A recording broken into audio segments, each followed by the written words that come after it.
Welcome back to our UPSC NCERT foundation series. तो जैसा कि आप लोग को पता है कि हम ज्योग्राफी का बिल्कुल अच्छे से स्टडी कर रहे हैं। क्लास 6 की ज्योग्राफी हमने पिछले 4 चैप्टर्स बहुत ही अच्छे से, बहुत ही मेहनत से, बहुत ही क्वालिटी कंटेंट से देखा है। अगर आप लोग सीरियसली मेरे चैनल से जुड़े हुए हैं तो आप लोगों को हर एक चीज क्वालिटी की कंटेंट की ही मिलेगी। और अभी जो मैं आपको चैप्टर लेके आई हूँ उसका नाम है chapter number 5 major domain of the earth, यानी कि पृथ्वी के प्रमुख परिमंडल जो होते हैं उनको हमने बोल दिया है major domain of the earth. लेकिन आज मैं आपको क्लियर कर देती हूँ। क्लियर करने की बात क्या है कि अब जो मैं आप लोग को पढ़ाऊंगी, मैप नहीं पढ़ाऊंगी ज्योग्राफी का। इस चैप्टर में मैं सिर्फ और सिर्फ आप लोगों को जो भी चीजें चैप्टर में बताई गई मैं वो सारी बताऊंगी। लेकिन इसी का पार्ट नंबर 2 आएगा जिसमें आप लोगों को पता चलेगा, क्या पता चलेगा कि मैप्स में आप लोग मैप सबसे पहले आप कैसे बनाओगे। हम लोग कल को जो एक लेक्चर लेके आने वाले हैं, हम उसमें एक तो फिजिकल मैप देखने वाले, भौतिक मैप, जिसमें आप लोगों को ओशियंस देखने को मिल जाएंगे, कॉन्टिनेंट देखने को मिल जाएंगे, जो कि इसी चैप्टर से रिलेटेड होगा। उसके बाद पॉलिटिकल मैप भी हम लोग कल ही यहाँ पर देखने वाले हैं, जिसको हम लोग हिंदी में बोल देते हैं राजनीतिक क्या बोल देते हैं भाई? राजनीतिक। बताइए जल्दी कमेंट सेक्शन में बताइए क्या होगा। क्लियर हो गया? तो अब हम लोग क्या करने वाले हैं, इंडिया का भी मैप देखने वाले और वर्ल्ड मैप भी देखने वाले। कल हम लोग सिर्फ और सिर्फ मैप की ही स्टडीज करेंगे, जिसमें आप लोग को वर्ल्ड मैप, इंडिया का मैप और उसके साथ साथ आप लोगों को क्या देखने को मिलेगा, कॉन्टिनेंट कहाँ पर है, आप लोगों के ओशियंस कहाँ पर है, ये सारी चीजें आप लोगों को डिटेल में जानने की आपको समझाने की मैं कोशिश पूरी करूंगी। लेकिन आज हम लोग स्माइल के साथ स्टार्ट करते हैं, भगवान जी का नाम लेके स्टार्ट करते हैं अपने लेक्चर की शुरुआत। अब जो मैं आप लोगों को पढ़ाने वाली हूँ major domain of the earth, ध्यान से देखना। जिस पृथ्वी पर, जिस अर्थ पर हम लोग रह रहे हैं, जिस पृथ्वी पर, जिस अर्थ पर हम लोग रह रहे हैं, वहां पर आप लोग को क्या देखने को मिलते हैं? हम जैसे जीव जंतु देखने को मिलते हैं, एनिमल किंगडम देखने को मिलता है। हम लोग एनिमल किंगडम में आते हैं। किसमें आते हैं? एनिमल किंगडम में आते हैं, यानी कि जो ह्यूमंस हो गए, डॉग हो गए, कैट हो गए, लायन हो गए, टाइगर हो गए, जितने भी तरह के आप लोगों को जीव जंतु देखने को मिलते हैं एनिमल किंगडम में, वो सारे के सारे एनिमल किंगडम में ही आते हैं। उसके बाद आता है प्लांट किंगडम। जितने भी तरह के पेड़ पौधे आप लोगों ने देखे हैं, प्लांट्स देखे हैं, वो सारे के सारे आते हैं प्लांट किंगडम में। किसमें आते हैं? प्लांट किंगडम में। अब अगर वो जी रहे हैं तो उनके पास क्या क्या चीजें प्रेजेंट है। अगर हमारी अर्थ पर हवा नहीं होती, वायु नहीं होती, क्या हम लोग जीवित रह पाते? हमें ऑक्सीजन की इतनी ज्यादा जरूरत है, हमें ऑक्सीजन की इतनी ज्यादा जरूरत है, क्या हम लोग बिना वायु, बिना एटमॉस्फेयर के रह पाते? बिल्कुल भी नहीं। क्या हम लोग पानी के बिना रह सकते हैं? आप लोग देखते होंगे कि ये नारे चले हुए हैं और हमारे जो प्रधानमंत्री जी हैं और ये जितने भी आप लोगों की चलती है योजना या फिर कुछ भी चलती है, तो उनमें आप लोगों को क्या देखने को मिलता है? जल बचाओ जीवन बचाओ। क्या देखने को मिल रहा है? जल बचाओ जीवन बचाओ। ये सारी की सारी चीजें क्या बता रही है कि पानी भी हमारे लिए बहुत ही इंपॉर्टेंट है। अगर पानी नहीं होगा तो हम भी जीवित नहीं रह पाएंगे। उसके बाद आता है हम कहाँ पर रह रहे हैं, हम कहाँ पर रह रहे हैं, किस जगह पर रह रहे हैं, उसको हम लोग बोल देते हैं स्थल मंडल। क्या बोल देते हैं? स्थल मंडल या फिर भूमंडल। क्या बोल देते हैं? स्थल मंडल या फिर भूमंडल।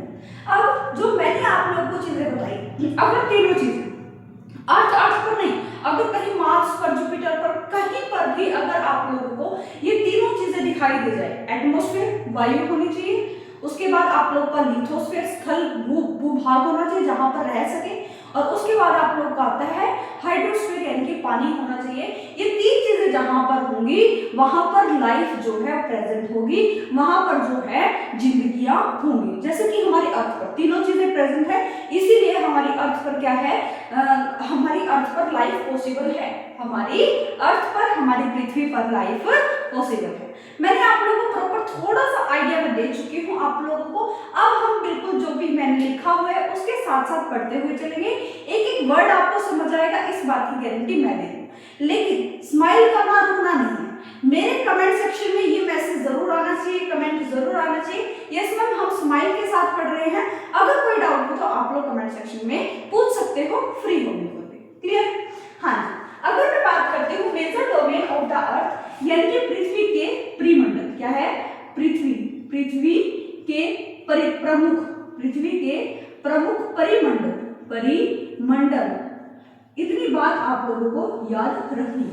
चैप्टर 5 जिसका नाम है major domain of the earth, वो क्या है, पृथ्वी के प्रमुख परिमंडल।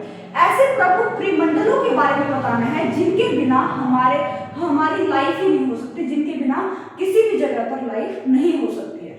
सबसे पहला आता है हमारे पास 3 कंपोनेंट्स ऑफ अर्थ। हमारी पृथ्वी के 3 प्रमुख परिमंडल है या फिर कंपोनेंट है या फिर तत्व। सबसे पहला आता है हमारे पास लिथोस्फीयर। क्या आता है, लिथोस्फीयर, हिंदी में बोल देते हैं भूमंडल। हिंदी में क्या बोल देते हैं, भूमंडल या फिर स्थलमंडल। क्लियर हो गया। लिथोस्फीयर एक अर्थ का एक महत्वपूर्ण कंपोनेंट है, तत्व है, और लिथोस्फीयर को हिंदी में बोलते हैं भूमंडल या फिर स्थलमंडल। भूमंडल या फिर स्थलमंडल। अब भूमंडल और स्थलमंडल क्या होता है, जहां पर ठोस जगह हो, जहां पर कोई रह सके, पृथ्वी का वो हिस्सा जो कि ठोस है उसी को बोला जाता है लिथोस्फीयर। क्या बोला जाता है, लिथोस्फीयर। ध्यान देना, सबसे पहला आता है लिथोस्फीयर। लिथोस्फीयर क्या है, जिसको हम लोग स्थलमंडल भी बोल देते हैं और भूमंडल भी बोल देते हैं। पृथ्वी के ठोस भाग को स्थलमंडल या फिर भूमंडल कहा जाता है। पृथ्वी, अर्थ का वो हिस्सा जो कि ठोस है, जो कि सॉलिड है, उसको हम लोग भूमंडल या फिर स्थलमंडल कह देते हैं। और 3 लेयर्स ऑफ अर्थ की, हमारी पृथ्वी में 3 लेयर्स होती हैं अर्थ की। वो कौन कौन सी होती है, पहला होता है क्रस्ट। सबसे पहली जो लेयर आती है वो आती है क्रस्ट। क्या आती है, क्रस्ट। और दूसरी आती है मेंटल और तीसरी आती है core. 3 layers of earth present है हमारी अर्थ पर। कौन कौन सी, क्रस्ट, मेंटल, कोर। क्रस्ट जो होती है वो बिल्कुल सॉलिड होती है।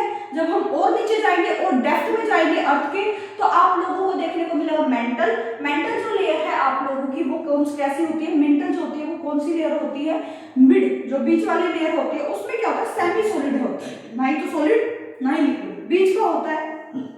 इसीलिए हम लोग बोल देते हैं कि मेंटल जो है वो क्या है, सेमी सॉलिड।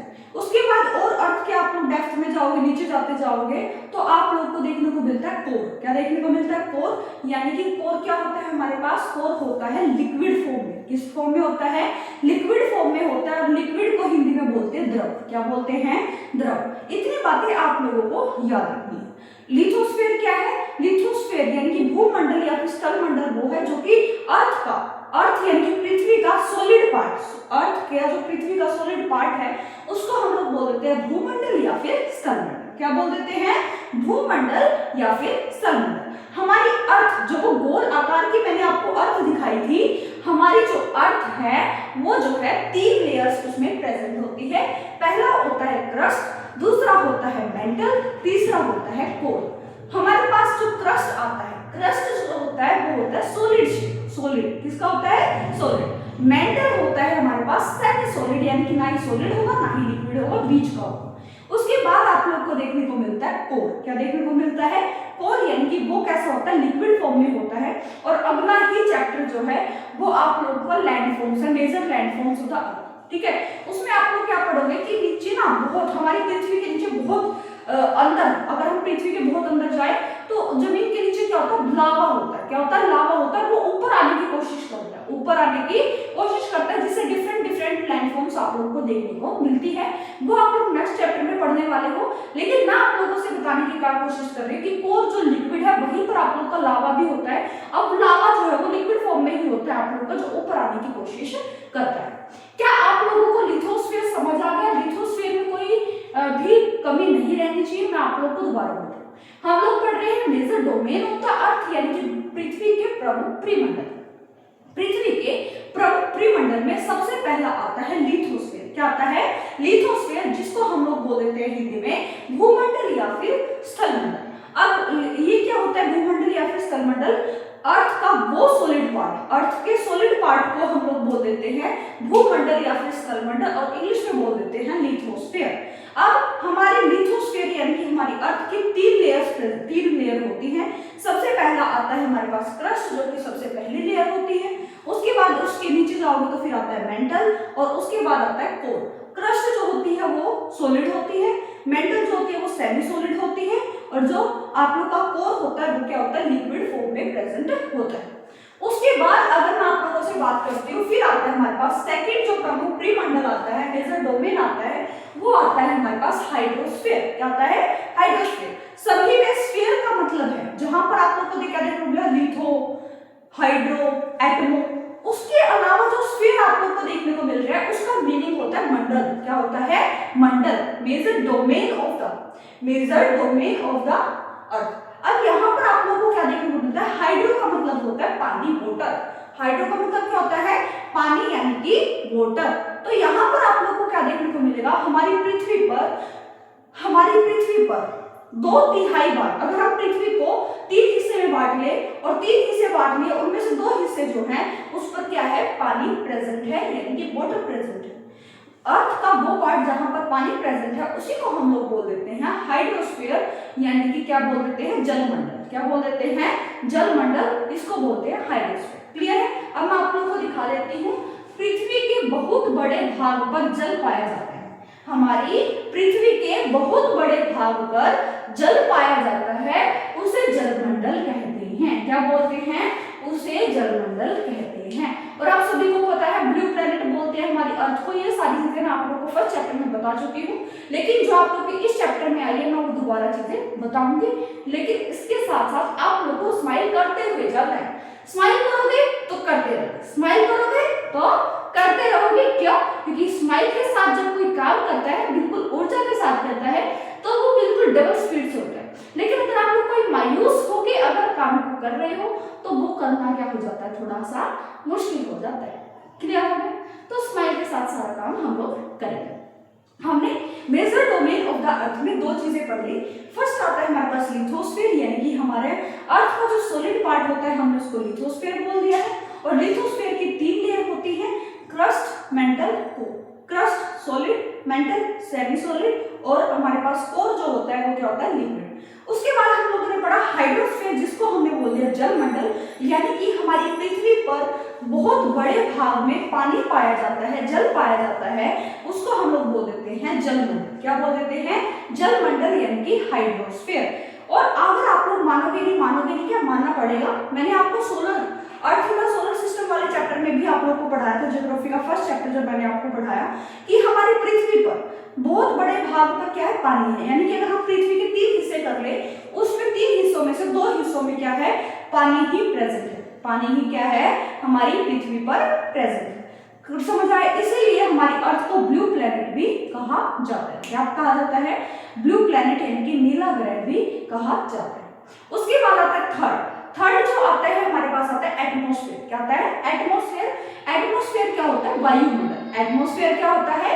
वायुमंडल। अब वायुमंडल क्या होता है? ध्यान से सुनो।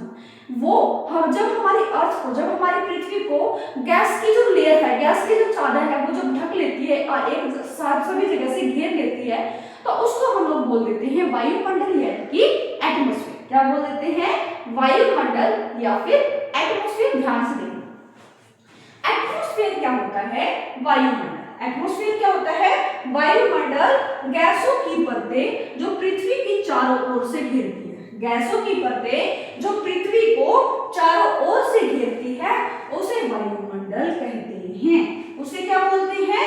वायुमंडल। क्या बोलते हैं? वायुमंडल। अब जिस ग्रह पर, जिस प्लैनेट पर ये तीनों चीजें पाई जाए, हाइड्रोस्फीयर, लिथोस्फीयर और एटमॉस्फेयर, 3 चीजें अगर पाई जा रही हैं तो वहां पर लाइफ संभव है, वहां पर लाइफ की क्या है? पॉसिबिलिटी है। तो इन तीनों को मिलाकर जब ये 3 चीजें एक साथ इंटरेक्ट करती है, मिलती है, तो क्या बनाती है? बायोस्फीयर। क्या बनाती है? बायोस्फीयर, यानी कि जैव मंडल या फिर जीव मंडल। क्या बनाती है? जैव मंडल या फिर जीव मंडल। बायोस्फीयर को हिंदी में क्या बोलते हैं? जैव मंडल या फिर जीव मंडल। जीव मंडल, जीव देखो, जीव यानी कि जहां पर लाइफ प्रेजेंट हो। जीव का मतलब क्या है? जहां पर लाइफ प्रेजेंट हो या फिर जहां पर लाइफ एग्जिस्ट करती हो। और लाइफ कहां पर एग्जिस्ट करेगी? जहां पर 3 तत्व प्रेजेंट होंगे, 3 मेजर डोमेन प्रेजेंट होंगे, लिथोस्फीयर, हाइड्रोस्फीयर, एटमॉस्फेयर। क्लियर हो गया? तो बायोस्फीयर क्या होता है? जिसको हम लोग बोल देते हैं जैव मंडल या फिर जीव मंडल। जैव मंडल एक सीमित क्षेत्र है। जैव मंडल एक सीमित क्षेत्र है, यानी कि लिमिटेड एरिया है, जहां पर तीनों मिल रहे हैं, lithosphere, hydrosphere, atmosphere. Lithosphere, hydrosphere, atmosphere. अब ये जो तीनों अब ये जो तीनों जो हैं जब एक दूसरे से इंटरेक्ट करते हैं, ये तीनों जब इंटरेक्ट करेंगे, मिलेंगे, तो उसी को बोल दिया जाता है बायोस्फीयर यानी कि जैवमंडल, जहां स्थल, जल एवं वायु, जहां पर स्थल यानी कि लिथो, जल यानी कि हाइड्रो और वायु यानी कि एटमॉस्फेयर एक साथ पाए जाए, उसी को बोल दिया जाता है बायोस्फीयर यानी कि जैवमंडल। क्या बोल दिया जाता है? बायोस्फीयर या फिर जैवमंडल। क्लियर हो गया? अगर आप लोगों को इतनी बातें समझ आई हैं, तो अब मैं आप लोगों को बताना चाह रही हूँ कंप्लीट। अगर हम लोग लिथोस्फीयर को डिवाइड करें दो पार्ट्स में, अगर हम लोग लिथोस्फीयर को डिवाइड करें दो पार्ट्स में, तो दो चीजें आती हैं। एक आता है हमारे पास कॉन्टिनेंट और दूसरा आता है हमारे पास ओशियन। क्या आता है? एक आता है हमारे पास कॉन्टिनेंट और दूसरा आता है हमारे पास ओशियन। कॉन्टिनेंट को हिंदी में बोलते हैं महासागर और ओशियन को बोलते हैं, यानी कॉन्टिनेंट को हिंदी में बोलते हैं महाद्वीप और ओशियन को हिंदी में बोलते हैं महासागर। क्लियर हो गया? अब हमारी लिथोस्फीयर जो है, हमारा जो स्थल मंडल है, वो दो भागों में बटा हुआ है। एक आता है कॉन्टिनेंट और दूसरा क्या आता है? ओशियन। कॉन्टिनेंट को बोलते हैं महाद्वीप और ओशियन को बोलते हैं महासागर। हमारे लिथोस्फीयर में दो पार्ट्स बटते हैं, दो चीजों में डिवाइड हो गई, कॉन्टिनेंट, महाद्वीप, ओशियन, महासागर। उसके बाद अगर मैं आप लोगों से बात करती हूँ, फिर आप लोगों को देखने को मिलता है कि हमारे पास जो है टोटल 7 कॉन्टिनेंट्स हैं और उसके साथ साथ उसके बाद 5 क्या है हमारे पास? ओशियंस। क्या देखने को मिलता है? टोटल 7 कॉन्टिनेंट यानी कि 7 महाद्वीप हैं और उसके बाद है 5 महासागर यानी कि ओशियंस। मैं आप लोगों को नाम बता देती हूँ। सबसे पहले अगर हम कॉन्टिनेंट की बात करें यानी कि महाद्वीप की बात करें, तो सबसे पहला आता है एशिया कॉन्टिनेंट। क्या आता है? एशिया कॉन्टिनेंट यानी कि एशिया महाद्वीप आता है। उसके बाद आता है यूरोप महाद्वीप। क्या आता है? यूरोप महाद्वीप। उसके बाद आता है अफ्रीका। उसके बाद आता है नॉर्दर्न अमेरिका। क्या आता है? नॉर्दर्न अमेरिका यानी कि उत्तरी अमेरिका। क्या आता है? उत्तरी अमेरिका। उसके बाद आता है दक्षिण अमेरिका। उसके बाद आता है ऑस्ट्रेलिया और उसके बाद आता है एंटार्क्टिका। 1 2 3 4 5 6 7। समझ आया? हमारे पास टोटल 7 कॉन्टिनेंट, 7 महाद्वीप प्रेजेंट है। सबसे पहला आता है एशिया। सबसे पहला आता है एशिया। दूसरा आता है यूरोप। दूसरा क्या आता है? यूरोप। तीसरा आता है नॉर्दर्न अमेरिका। तीसरा क्या आता है? Northern America. चौथा आता है हमारे पास साउदर्न अमेरिका।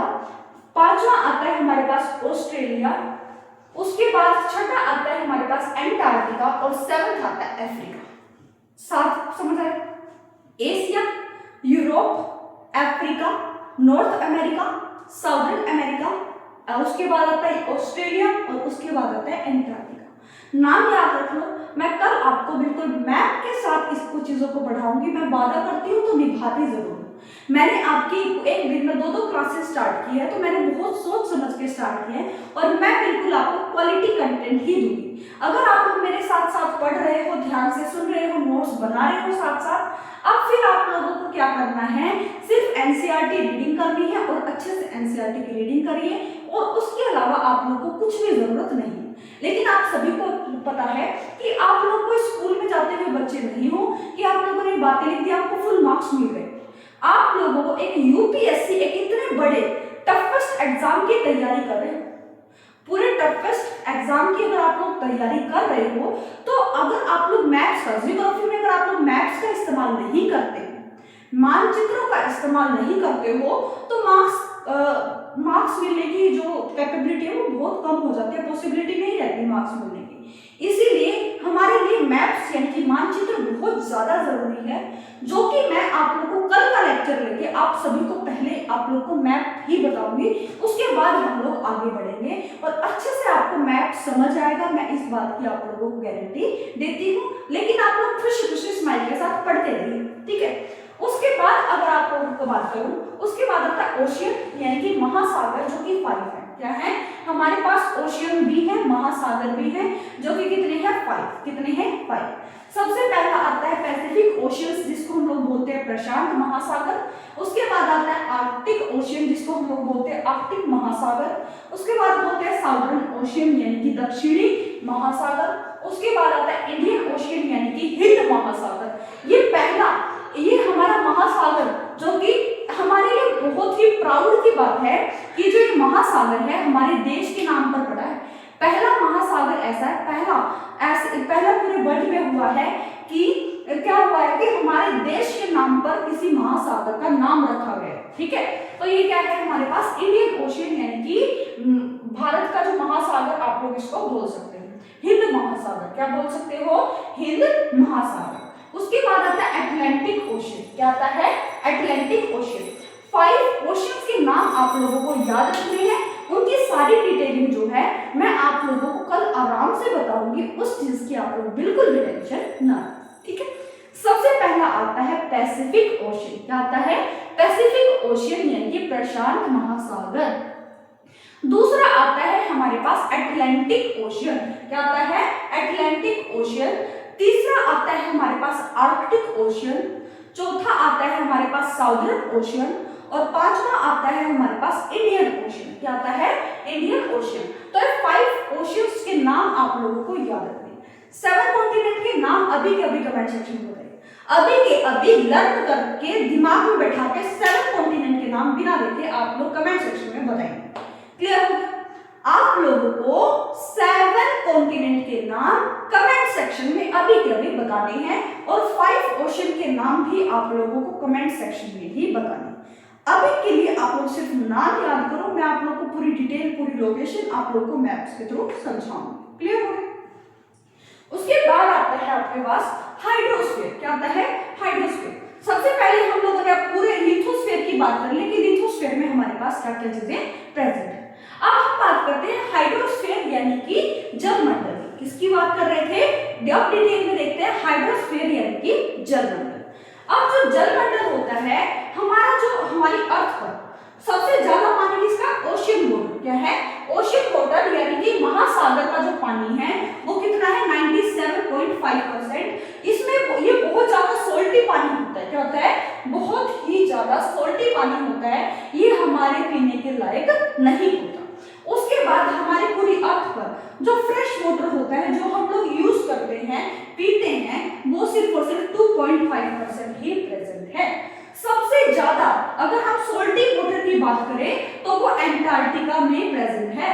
समझ आया? सबसे ज्यादा अगर सोल्टी वाटर की हम लोग बात करें तो वो कहां पर प्रेजेंट है? एंटार्क्टिका में प्रेजेंट है। आप लोग को 2 चीजें याद रखनी है, fresh water, ocean water. Ocean water 97.2%, ocean water कितना? 97.5%, और हमारे पास आता है फ्रेश वाटर जो कि है 2.5%। अब ये जो पानी है इसमें हमारे पास महासागरों यानी कि ओशियन का भी पानी आ जाता है, लेक्स यानी कि हमारे पास झरनों का भी पानी आ जाता है, झीलों का। उसके बाद हमारे पास रिवर यानी कि नदियों का भी पानी आ जाता है। उसके बाद हमारे पास आप लोगों को देखने को मिलता है, मैं दिखा देती हूँ, यहाँ पर लिखा होगा मैंने, हाँ जी, बाद में देखते हैं। The earth is called the blue planet. हमारी पृथ्वी को, हमारे ग्रह को ब्लू प्लेनेट का नाम दिया गया है यानी कि नीला ग्रह। More than 71% of the earth is covered with water.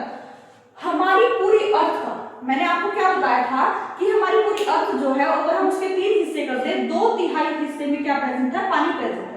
तो अगर मैं परसेंट की बात करूं, हमारी पृथ्वी पर 71%, 71% जो है वो पानी अवेलेबल है। हमारी पृथ्वी जो है 71% जो है वो पानी से फिल्ड है, पानी से भरी हुई है। उसके बाद 29% इज विद लैंड। 29% ही हमारे पास क्या प्रेजेंट है?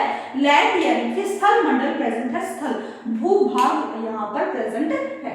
उसके बाद अगर मैं बात करूं वाटर वेपर्स यानी कि जो पानी है, हाँ जी, hydrosphere consist of water in all its form. Hydrosphere यानी कि जलमंडल में बहुत तरीकों से पानी की फॉर्म, बहुत तरीकों से पानी पाया जा सकता है, जैसे कि वाटर वेपर यानी कि भाप जिसको बोलते हैं, समुद्र से भाप उठती है, बादल बनते हैं, फिर से पानी नीचे, तो ये भी तो क्या है? पानी है। उसके बाद अगर मैं बात करती हूँ रिवर्स यानी कि नदियों की, नदियों में भी क्या प्रेजेंट है? पानी प्रेजेंट है। उसके बाद अगर मैं बात करूं लेक्स यानी कि झीलों की, झरनों की बात करती हूँ तो यहाँ पर भी प्रेजेंट है पानी। लेक्स यानी कि झील, ग्लेशियर यानी कि झरने। उसके बाद अंडरग्राउंड वाटर, जो अंडरग्राउंड वाटर यानी कि जो जमीन के नीचे पानी है वो भी, ओशियन वाटर, इन सभी को मिलाकर हमारे पास क्या बनता है, हाइड्रोस्फीयर। क्या बनता है, हाइड्रोस्फीयर। तो ये जितना भी पानी प्रेजेंट है इनको मिलाकर हम लोग 71% बोल रहे हैं। उसके बाद अगर मैं बात करती हूँ द ओशियन वाटर, जो ओशियन वाटर मैंने आप लोगों को बताया, जो मैंने ओशियन वाटर, महासागर का जो पानी मैंने आप लोगों को बताया, आर ऑलवेज मूविंग, वो हमेशा मूव करेगा, वो हमेशा गति में रहेगा, हमेशा क्या रहेगा, गति में रहेगा, in the form of wave, या तो वेव की फॉर्म में रहेगा, तरंगों की फॉर्म में, tides and ocean current. Wave, tide and ocean current के आप लोग अलग अलग चैप्टर्स या फिर एक चैप्टर में ही आप लोग वेव, टाइड और ओशियन करंट के बारे में जानते हैं। तो यहाँ पर मैं डिटेलिंग में नहीं बताऊंगी पानी मूव करता है कितनी फॉर्म में, टाइड, वेव और ओशियन करंट, इतनी बातें आप लोगों को याद रखनी है, भूलनी नहीं। क्या आप लोगों को लिथोस्फीयर समझ आया? उसके बाद हाइड्रोस्फीयर। एक बार मैं आप लोगों को एटमॉस्फेयर करा देती हूँ, देन उसके बाद फाइनल रिवीजन कराऊंगी ताकि आप लोगों को पूरा चैप्टर अच्छे से समझ आ जाए। उसके बाद अगर हम तीसरे मंडल की तीसरे प्रमुख मेजर डोमेन की बात करें तो सबसे पहला आता है हमारे पास एटमॉस्फेयर। एटमॉस्फेयर में आप लोगों को बता चुकी थी वायुमंडल, जो कि गैसों की परतों से हमारी जो पृथ्वी है वो ढकी हुई है, उसी को हम लोग बोल देते हैं वायुमंडल। क्या बोल देते हैं? वायुमंडल। हमारे एटमॉस्फेयर में 5 लेयर्स प्रेजेंट है। क्या है? 5 लेयर। सबसे नीचे आती है ट्रोपोस्फेयर, उसके ऊपर आता है स्ट्रेटोस्फेयर, उसके ऊपर आता है हमारे पास मेसोस्फेयर, उसके ऊपर आता है हमारे पास थर्मोस्फेयर और उसके ऊपर आता है हमारे पास एक्सोस्फेयर। 5 लेयर्स है, ध्यान से सुनो। सबसे नीचे ट्रोपोस्फेयर, उसके ऊपर स्ट्रेटोस्फेयर, उसके ऊपर क्या आएगा? स्ट्रेटोस्फेयर के बाद उसके ऊपर आएगा क्या आता है? मेसोस्फेयर, उसके बाद आता है थर्मोस्फेयर और उसके बाद आता है एक्सोस्फेयर। क्लियर हो गया? कोई प्रॉब्लम? अब मैं हिंदी में बता देती हूँ। ट्रोपोस्फेयर को बोलते हैं शोभ मंडल। ट्रोपोस्फेयर को हिंदी में बोलते हैं शोभ मंडल और इसका जो डिस्टेंस होता है वो 0 से 10 किलोमीटर होता है। यानी कि अगर हम यहाँ पर जमीन पर है, यहाँ से 10 किलोमीटर ऊपर चले जाएं तो वो कौन सी लेयर आ जाएगी? हमारे पास ट्रोपोस्फेयर। 10 किलोमीटर से अगर हम आगे बढ़ जाते हैं तो उसको बोलेंगे स्ट्रेटोस्फेयर यानी कि समताप मंडल। क्या बोल देंगे?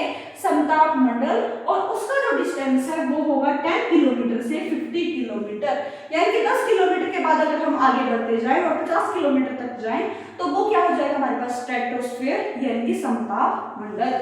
उसके बाद आता है मेसोस्फेयर यानी कि मध्य मंडल। डिस्टेंस जो है इनका 50 किलोमीटर से 80 किलोमीटर आप लोगों को देखने को मिलेगा। उसके बाद थर्मोस्फेयर जो कि आयन मंडल कहलाता है, इसको बोलते हैं डिस्टेंस कितना होगा? 80 किलोमीटर से 450 किलोमीटर डिस्टेंस आप लोगों को देखने को मिलता है। उसके बाद लास्ट जो लेयर आती है वो आती है एक्सोस्फेयर, या इसको बोल देते हैं बहिर्मंडल। डिस्टेंस जो होगा इनका 450 किलोमीटर से भगवान पता नहीं भाई कहां तक जाएगा, हमें भी नहीं पता है। एक्सोस्फेयर जो लेयर है वो 450 किलोमीटर से स्टार्ट होती है और वो बहुत दूर तक जाती है, हमें भी नहीं पता एग्जैक्टली कितना है। तो हम लोग यहाँ पर नाम दे देते हैं इन्फिनिटी। क्या नाम दे देते हैं? इन्फिनिटी। हमें नहीं पता कितनी तक जाती है। क्लियर हो गया? तो हमारे पास 5 लेयर्स है एटमॉस्फेयर में, ध्यान रखना। सबसे पहले ट्रोपोस्फेयर जिसको हम लोग हिंदी में बोल देते हैं शोभ मंडल। क्या बोल देते हैं? शोभ मंडल। उसके ऊपर आता है, यहाँ तक का डिस्टेंस 0 से 10 किलोमीटर समझ लो। इसके ऊपर आ जाएगा स्ट्रेटोस्फेयर, स्ट्रेटोस्फेयर के ऊपर आ जाएगा हमारे पास मेसोस्फेयर, मेसोस्फेयर के ऊपर आ जाएगा थर्मोस्फेयर और थर्मोस्फेयर के ऊपर आ जाएगा एक्सोस्फेयर। ट्रोपोस्फेयर का जो डिस्टेंस है वो है 0 से 10 किलोमीटर, स्ट्रेटोस्फेयर का है 10 से 50 किलोमीटर, मेसोस्फेयर का है 50 से 80 किलोमीटर, ये थर्मोस्फेयर का डिस्टेंस है 80 किलोमीटर से 450 किलोमीटर और एक्सोस्फेयर का हमें भी नहीं पता कहां तक डिस्टेंस हो जाता है। जो जितने भी हमारे पास मॉनसून जो चेंजेस होते हैं, जो बारिश होती है, रेनफॉल होती है या फिर कोई भी मॉनसून में चेंजेस आता है तो ये इस लेयर में होता है 0 से 10 किलोमीटर की रेंज में। बिजली कड़कना, बारिश होना, बादल बनना, ये सारे के सारे कहाँ होते हैं? ट्रोपोस्फेयर लेयर में होते हैं यानी कि शोभ मंडल में होते हैं। इतनी जानकारी आप लोगों को पता होनी चाहिए। उसके बाद आता है स्ट्रेटोस्फेयर यानी कि समताप मंडल, जो जिसका डिस्टेंस क्या है? 10 किलोमीटर से 50 किलोमीटर। इसमें क्या होता है? जो हमारी ओजोन लेयर कहाँ पर प्रेजेंट होती है? हमारी स्ट्रेटोस्फेयर में प्रेजेंट होती है, जो कि सन से आने वाली हानिकारक डेंजरस रेस यानी कि यूवी रेस को रोकती है और यहीं पर इसको बोलते हैं, यानी कि यहाँ पर तापमान जो है बिल्कुल सेम होता है। तो यहाँ पर आप लोगों को क्या देखने को मिलता है? जितने भी एरोप्लेन आप लोगों के उड़ते हैं या फिर सारी चीजें होती है वो कहाँ पर होती है, किस लेयर में होती है, स्ट्रेटोस्फीयर यानी कि समताप मंडल। एक चीज और आप लोग को याद रखनी है, जितनी हाइट पर आप लोग जाते जाओगे उतना ही टेम्परेचर आप लोग का कम होता चला जाएगा, ठीक है। जितनी हाइट यानी कि अल्टीट्यूड या फिर हाइट जो है वो इनडायरेक्टली प्रोपोर्शनल होता है टेम्परेचर के। अल्टीट्यूड या फिर हाइट जो है वो इनडायरेक्टली प्रोपोर्शनल होता है टेम्परेचर के। तो यहाँ पर आप लोग को क्या देखने को मिलता है, जितनी हाइट पे जाते जाओगे उतना ही टेम्परेचर आपका बढ़ता जाएगा, लेकिन स्ट्रेटोस्फीयर में जो टेम्परेचर है वो आप लोगों को क्या देखने को मिलता है, समान आप लोगों को देखने को मिलेगा। क्लियर हो गया। तो यहाँ पर आप लोग का ये चैप्टर था और अब इन तीनों को मिला दें, लिथोस्फीयर, हाइड्रोस्फीयर, एटमॉस्फेयर। अब जब ये तीनों का इंटरेक्शन होता है तो इसी को बोलते हैं बायोस्फीयर यानी कि जैव मंडल। क्या बोलते हैं, जैव मंडल। हम लोगों ने पढ़ लिया ये हमारे पास लिथोस्फीयर, जो हमारे पास क्या होगा, सॉलिड पार्ट होगा, अर्थ को उसको हमने बोल दिया लिथोस्फीयर। और लिथोस्फीयर दो भागों में बांट दिया गया है, ओशियन, कॉन्टिनेंट। कॉन्टिनेंट को महाद्वीप, ओशियन को महासागर। कॉन्टिनेंट 7 कॉन्टिनेंट कौन कौन से थे, कमेंट सेक्शन में आंसर दीजिए। उसके बाद ओशियन कितने थे और नाम लिखने हैं, कमेंट सेक्शन में आंसर देंगे। उसके बाद हम लोगों ने हाइड्रोस्फीयर के बारे में पढ़ा। हाइड्रोस्फीयर में आप लोगों ने देख लिया जो 2/3 हिस्सा होता है हमारी अर्थ का वो पानी से ढका हुआ है। अगर हम परसेंटेज की बात करते हैं तो 71% पानी है। 71% हमारी पृथ्वी पर पानी है, जो रेस्ट बचकर 29% वो क्या है, लैंड है यानी कि धरती है। क्लियर हो गया। उसके बाद अगर मैं बात करती हूँ, हमारी अर्थ को ब्लू प्लेनेट कहा जाता है। पानी अलग अलग फॉर्म में पाया जा सकता है, एक वेपर की फॉर्म में पाया जाए, वाटर वेपर। उसके बाद लेक्स की फॉर्म में, ग्लेशियर्स की फॉर्म में। उसके बाद हमारे पास ओशियंस की फॉर्म में, उसके रिवर्स की फॉर्म में, सी की फॉर्म में। तो ये सारे के सारे हमारे पास पानी हमारे को देखने को मिलता है। उसके बाद हम लोगों ने एटमॉस्फेयर की बात करी, जब गैसों की परतें जो है हमारी अर्थ पृथ्वी को घेर लेती है उसी को बोल दिया जाता है, या फिर ब्लैंकेट यानी कि चादर की तरह फैल जाती है तो उसी को बोल दिया जाता है एटमॉस्फेयर यानी कि वायुमंडल। वायुमंडल में 5 लेयर्स होती है। सबसे पहला होता है ट्रोपोस्फेयर, उसके बाद स्ट्रेटोस्फेयर, उसके बाद होता है हमारे पास मेसोस्फेयर, उसके बाद थर्मोस्फेयर और लास्ट होता है एक्सोस्फेयर। डिस्टेंस में आप लोग को बता चुकी, ओजोन लेयर कहाँ पर प्रेजेंट होती है, यूवी रेज को रोकती है, कहाँ पर एरोप्लेन्स उड़ते हैं, कहाँ पर टेम्परेचर सेम रहता है, उसके बाद कहाँ पर आप लोग की बिजलियां कड़कती है, बादल बनते हैं, ये सारी चीजें वर्षा होती है, कौन सी लेयर्स में होती है वो भी मैं आप लोग को बता चुकी हूँ। यहाँ पर आपका चैप्टर हो जाता है फिनिश। अब मैं चाहूंगी कि आप लोग बिल्कुल आराम से इस चैप्टर को देखने के बाद, लेक्चर को देखने के बाद 5 मिनट रेस्ट कीजिए। उसके बाद बुक उठाइए, मैच कीजिए कि मैम ने हमें क्या क्या पढ़ाया है। मैथ्स को छोड़ के मैं आप लोगों को सारी चीजें पढ़ा चुकी हूँ। अब हम लोग मिलते हैं नेक्स्ट धमाकेदार लेक्चर के साथ। टॉपिक मैं पहले कराऊंगी मैथ्स के बारे में, जो मैंने आप लोगों को प्रॉमिस किया है। तब तक के लिए आप लोग खुश रहिए, तंदुरुस्त रहिए और अपनी यूपीएससी जर्नी को एंजॉय करिए, क्योंकि जो एंजॉय करके पढ़ता है, जो एंजॉय कर हर चीज को फेस करता है, वो इजीली अपने लक्ष्य को पा लेता है, अपनी मंजिल को पा लेता है। लेकिन जो डिप्रेस रहता है, मैंने ये पढ़ना है, मैंने वो पढ़ना है, मैंने ये करना है, लेकिन करता कुछ नहीं, टेंशन ही टेंशन ले जा रहा है। ओवर कॉन्फिडेंस नहीं बोलेंगे, अपने ऊपर आत्मविश्वास होना चाहिए। उसके साथ साथ कभी भी अपने ऊपर ये ना रखें कि ये प्रेशर है मेरे पास, वो प्रेशर है। आराम से शांति से धीरे धीरे स्टेप उठाइए, अपनी मंजिल आप लोगों को अपने आप ही मिल जाएगी। अगर आपको लेक्चर अच्छा लगा है तो आप लोगों को पता है क्या करना है। अगर आपको लेक्चर अच्छा नहीं लगा तो भी आप लोग कमेंट सेक्शन में बता सकते हैं, मुझे कोई भी प्रॉब्लम नहीं है। अगर मुझे लगेगा कि मुझे सुधारने की कुछ जरूरत है तो मैं आप लोगों के लिए जरूर ये कोशिश करूंगी कि मैं अपने अंदर या फिर अपनी पढ़ाई, अपने जो आप लोगों को पढ़ा रही हूँ उसके अंदर कुछ चेंजेस ला के आप लोगों के लिए थोड़ा सा पढ़ाई को और आसान कर सकूं। तब तक के लिए आप लोग भी रेस्ट करिए, मैं भी रेस्ट करती हूँ, और पढ़ाई पर जोर देते रहिए, क्योंकि आप लोग जो हो हमारे देश के भविष्य। मैं भी आ गई, मैं भी आप लोगों की एज से की हूँ, तो आप लोगों को अच्छे से पढ़ते रहना है, खुश रहना है, स्माइल करते रहना है। ठीक है।